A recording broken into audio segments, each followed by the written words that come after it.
Good morning and welcome back to my video. As promised in an earlier video, I said that I'll make a video showing you all the parts that I had for my engine.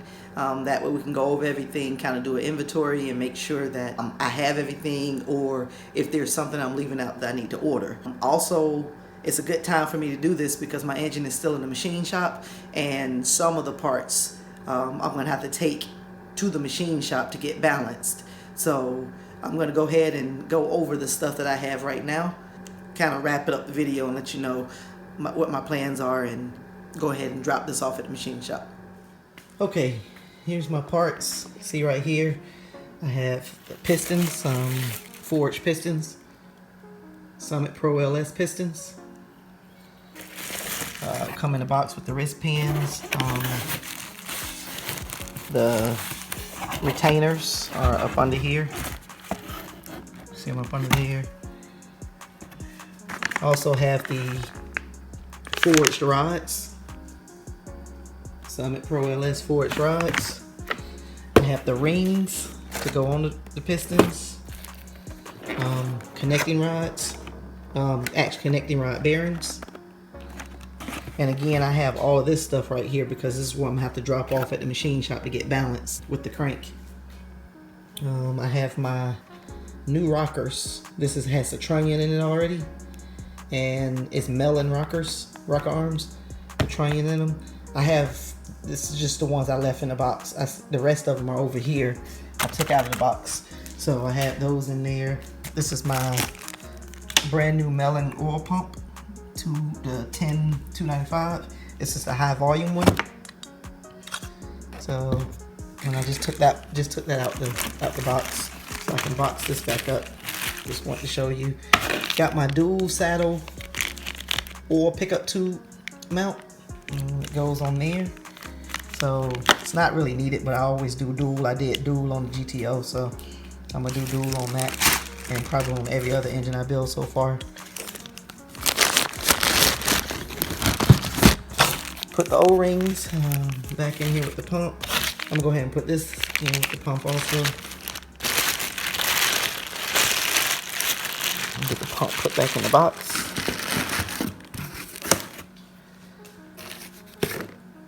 I have my barbell. This is for the oil pressure. Goes inside of the block. Normally there's a little plastic one that sits in there. I just have the aluminum one.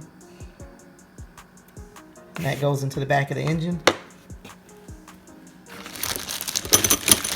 Got my pump cam push rods, 7.4 thousandths push rods.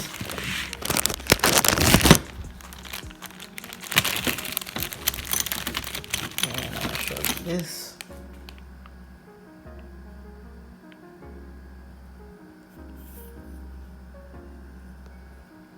Get a part number on it.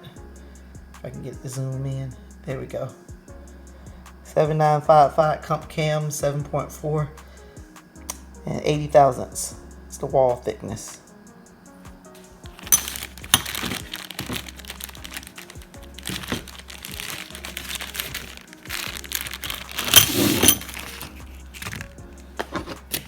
Put the barbell back in here.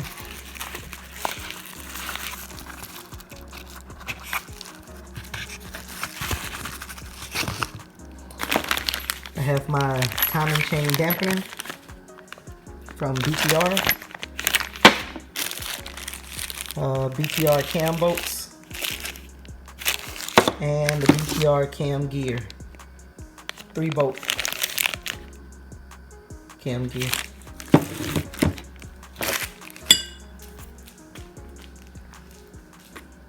And over here I just got the cam retainer plate and the actual cam timing chain.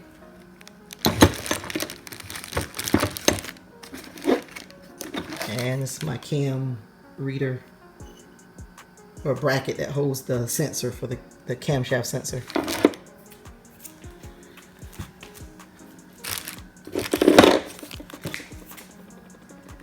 And that is all. And just like I said, what I'm getting ready to do now is go and drop the pistons, connecting rods, rings, connecting rod bearings, off at the machine shop to get balanced. So, and then I'll hopefully get a status of what's going on with my engine while I'm over there. All right, just jumped in the car and I'm getting ready to head out to go and drop the pistons, rods, rings, all that stuff off to the machine shop to get balanced. And I'll pick up on my video when I get there.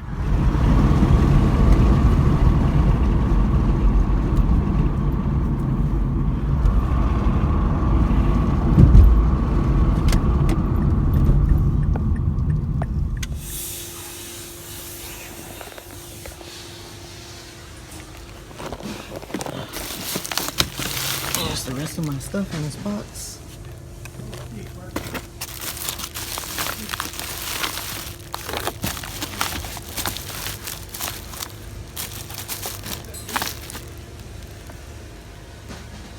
Alright, getting ready to leave the machine shop. As you saw in my video, all of my stuff was still sitting there in the box. So sorry about that. Yeah, my stuff is sitting there in the box. They haven't got to it. The machinist that's working on my stuff has been out for about 4 weeks, which explains the delay.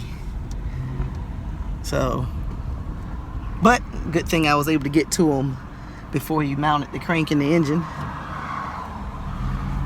So,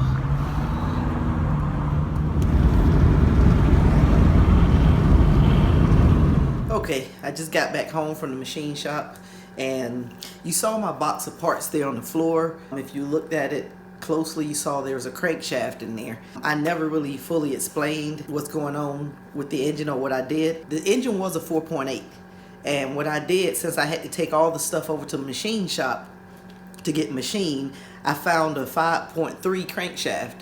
So it was a pretty good price, so I decided to go ahead and get that 5.3 crankshaft and put it in my engine to make it a 5.3. Not much of a difference between the 4.8 and the 5.3, but since I was able to get the crankshaft very cheap, it was worth it to me just to go ahead and make the 4.8 a 5.3 basically. The difference is the crankshaft. I don't know if you know that, but everything else is the same. The crankshaft is different, and that's the only thing that really makes it a 4.3. I mean a 4.8, sorry about that. So that's what you saw in the box, the crankshaft in there. This crankshaft doesn't need to be turned. It's just getting polished, but it's perfectly fine. The 4.8 crankshaft needed to be turned, so that's why I end up getting rid of that crankshaft and getting the 5.3. But as you've seen, all my parts are there in the box. Everything is in there now. They didn't need all of my pistons or all of my rods. They only needed one piston, one rod, the rings, wrist pin retainer clips, and the connecting rod bearings. Pretty much one full assembly is what they needed. So I dropped that off, saw me putting it in a box with all my other parts, and I have the additional stuff in the car I just need to put back in here on the shelf. And that's pretty much it with the 5.3 build. Again, thanks for watching. Hit that subscribe button if you're new to this channel. Click on that notification bell, because even though my engine is tied up right now and I'm waiting on it, I still have other projects that I'm working on and I'm pretty sure you'll be interested in. So until then, I'll see you in the next video.